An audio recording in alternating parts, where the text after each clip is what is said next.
موعد عرض مسلسل عثمان الجزء السادس. سنأخذكم في رحلة مثيرة إلى أحد أكثر المسلسلات التركية شهرة على الإطلاق، أفضل مسلسل تركي المؤسس عثمان.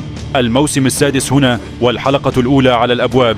تابعونا للتعرف على جميع التفاصيل حول موعد عرض الموسم الجديد والقنوات الناقلة وكل ما تحتاجون معرفته عن هذا العمل الضخم الذي ينتظره الملايين حول العالم. بعد النجاح الهائل الذي استمر ل5 مواسم، يعود مسلسل المؤسس عثمان في موسم جديد مليء بالإثارة والتشويق ليواصل قصته المثيرة التي تسرد تاريخ الدولة العثمانية وبداية نشأتها وسط التحديات الكبيرة. الجميع يتساءل الآن ماذا سيحدث في مسلسل عثمان الموسم السادس، وماذا سيحمل لنا من مفاجآت.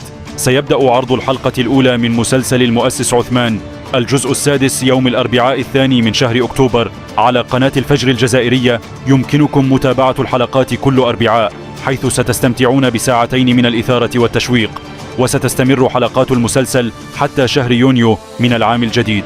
لقد حطم موعد مسلسل عثمان الأرقام القياسية في كل موسم، وجذب أنظار الملايين حول العالم مع اقتراب عرض الموسم السادس على قناة ATV.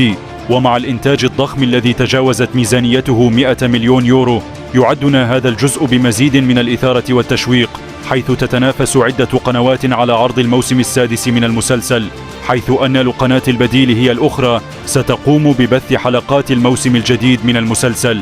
وهنا نكون قد وصلنا إلى نهاية هذا الفيديو. لأتنس والصلاة والسلام على أشرف المرسلين سيدنا محمد صلى الله عليه وسلم، وتقبلوا تحياتي إلى مقطع جديد.